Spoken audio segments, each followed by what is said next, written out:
रात तक कश्मीर छोड़कर जाने को कहा है। हमारे लोग मर रहे हैं सर।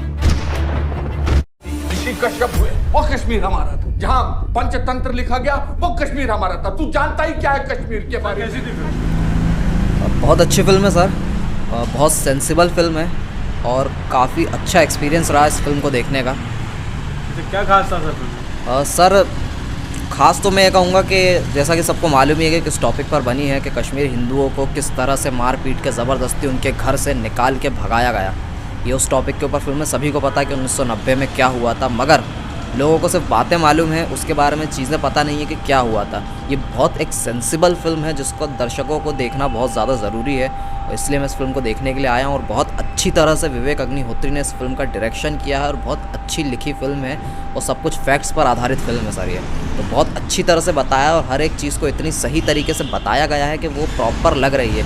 आप फिल्म देखकर ही समझ जाएंगे कि कुछ भी इसमें मनगढ़ंत नहीं है, जैसा कि दूसरी कई फिल्मों में रहता है जिनको हम बता देते, कश्मीर को लेकर बता दिया जाता है कि सेना लोगों के ऊपर अत्याचार कर रही है, सब करा, इस तरह की चीज़ें फिल्म मेकर्स बनाते हैं। मगर ये जो फिल्म मेकर है विवेक अग्निहोत्री, इन्होंने एक रियल टॉपिक के ऊपर और रियल एक्सपीरियंस पर जो जिनके साथ ये घटित हुआ था उन लोगों के 100 से ज़्यादा ऐसे लोगों के इंटरव्यूज़ लिए, उनसे बातचीत के आधार पर इस फिल्म की कहानी पूरी क्रिएट करी है और वही चीज़ें जो हुई हैं एक्चुअल में वही इस फिल्म में दिखाई गई और इतना ज़बरदस्त तरीके से दिखाई है कि मैं अभी तक भी उतने अच्छे तरीके से बता नहीं पा रहा हूँ, क्योंकि अभी भी मेरे जहन में जो है फिल्म चल रही है। जो बताया गया है ना वो मतलब अनबिलीवेबल फिल्म है सर। ये बहुत गज़ब की फिल्म है और मैं समझता हूँ कि सभी को ये देखना चाहिए कि सबको, क्योंकि सच मालूम चलना ज़रूरी है। अच्छा, फिल्म काफ़ी लेंथी है तो फिल्म कहीं बोर करती है? बिल्कुल बोर नहीं करती, बोर करने जैसा फिल्म में कुछ है ही नहीं। अगर आप एक एंटरटेनमेंट देखने आ रहे हैं, मैं कहूँगा हम लोगों के लिए कि अगर आप एक एंटरटेनमेंट जैसी फिल्म देखने के लिए आ रहे हैं तो ये फिल्म आपके लिए नहीं है। जैसा कि मैंने कहा कि एक सेंसिबल फिल्म है, तो सेंसिबल दर्शकों के लिए है, ये समझने के लिए फिल्म है कि क्या हुआ था, क्या सच है, आप सच देखने के लिए आ रहे हो। मैं ये कहूँगा कि हम जैसे लोगों को इस तरह की फिल्म्स देखने की ज़रूरत है और इन फिल्म मेकर्स को हमारे जैसे ऑडियंस की ज़रूरत है कि हम जाएं और इनकी फ़िल्म को देखें ताकि इनको प्रोत्साहन मिले और आगे चल के भी ऐसी फिल्में बनाएं, क्योंकि सच है ये। हम झूठी फिल्में एंटरटेनमेंट देखने के लिए बहुत जाते हैं, फिल्मों में एंटरटेनमेंट नहीं है इस फिल्म में। आप कोई ये ज़बरदस्त आइटम सॉन्ग या ऐसे आपको मसाला फिल्म देखने को नहीं मिलेगी।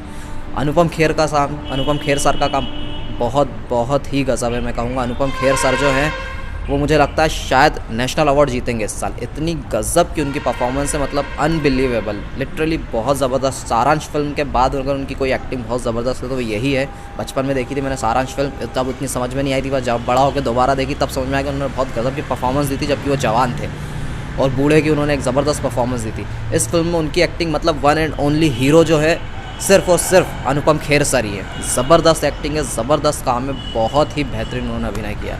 अच्छा, इस फिल्म के जरिए विवेक रंजन जी ने एक अलग ही मुद्दा उठाया है, क्या लगता है बॉक्स ऑफिस पे ये फिल्म चल पाएगी? मुझे लगता है, देखिए मैं सच कहूँ तो बॉक्स ऑफिस पर चलना मुश्किल है। टू बी वेरी ऑनेस्ट मैं बताऊँगा बॉक्स ऑफिस पर चलना मुश्किल है, क्योंकि फिल्म को स्क्रीन्स बहुत कम मिली है। इतनी कम स्क्रीन्स के मामले में फिल्म कैसे चलेगी? फिल्म को स्क्रीन्स तो मिलनी चाहिए। बड़े स्टारों की फिल्में 200, 300 करोड़ कमाती हैं तो 4-4, 4,500 स्क्रीनों पर लगती भी हैं। इस फिल्म को स्क्रीन्स कितनी कम मिली है। हालांकि ये अब दुर्भाग्य से कह लीजिए, आप कुछ भी कह लीजिए, मैं मतलब इल्ज़ाम नहीं लगाऊंगा किसी ऊपर, मगर एट द सेम टाइम साथ में राधे श्याम लगी। राधे श्याम 450 करोड़ की फिल्म है तो ऑब्वियसली आधे से ऊपर स्क्रीन्स वही घेर लेगी। उसका इतना बड़ा बजट है तो वो स्क्रीन्स तो घेरेगी।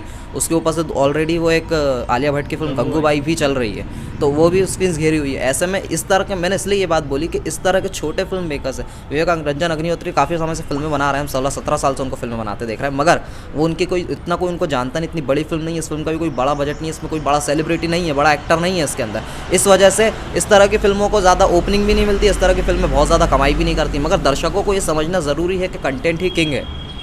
OTT पर भी कंटेंट वाली फिल्में चल रही है, वहाँ भी एक्टर्स नहीं होते हैं, बड़े बड़े एक्टर नहीं होते, उसके बावजूद कंटेंट फिल्मों को चला देता है, ज़बरदस्त चलता है। ये भी उसी तरह की फिल्म है जिसको दर्शकों को देखना ज़रूरी है। इसीलिए मैंने कहा कि इस तरह के फिल्म मेकर्स के लिए दर्शकों को इस तरह की फिल्मों की ज़रूरत है, उन्हें देखने की ज़रूरत है इस तरह की फिल्मों को। इस तरह के फिल्म मेकर्स को हमारी जैसी ऑडियंस की ज़रूरत है ताकि हम जाएँ, उनको प्रोत्साहन मिले और आगे भी इस तरह की बेहतर फिल्में बनाए। वो ये सच है जिसको सबके सामने आना बहुत ज़रूरी था। उसको सच को बहुत अच्छी तरह से विवेक रंजन अग्निहोत्री सर सामने लेकर आए हैं। बहुत गजब फिल्म है सर ये। अच्छा, आउट ऑफ 5 कितने स्टार देंगे sir? Sir out of 5 star दूंगा, पूरे 5 में से 5 स्टार दूंगा। और एकमात्र रीज़न है उस चीज़ का, फिल्म में जो दिखाया उसको बहुत सच्ची तरीके से दिखाया। और दूसरा सबसे बड़ा रीज़न है अनुपम खेर सर की परफॉर्मेंस। अनबिलीवेबल परफॉर्मेंस है, नेशनल अवार्ड विनर परफॉर्मेंस।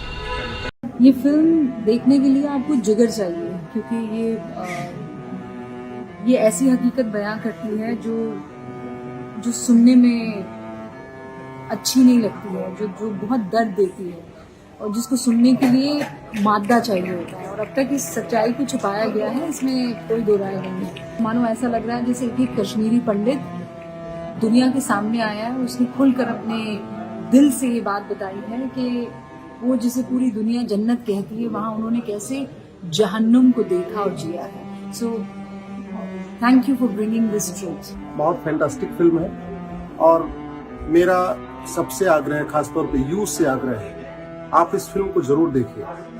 आपको पता चलेगा कि हमारे कश्मीर में किस तरीके से भारतीयों को ही रिफ्यूजी बना दिया है। मुझे लगता है शेंडर्स लिस्ट देखी है मैंने और उसके बाद शायद उस लेवल की ये पहली पिक्चर है हिंदुस्तान में जो कश्मीर के ऊपर। फिल्म देखने के बाद में जो प्यार होता है फिल्म से और फिल्म वालों से, वही हुआ है। फैंटास्टिक मूवी है। I'm still under like amazed. I think it's very captivating and very thought-provoking. It is an eye-opener. Fantastic. Well, it's left us speechless, absolutely. It's a brilliantly made film. Every Indian should watch this. कलाकारों ने बहुत बढ़िया काम किया, specially Darshan में Pallavi as usual very good, Mithun da Anupam किया and the music of the background score is really evocative. Film hard hitting है लेकिन बहुत जरूरी है। Very very emotional.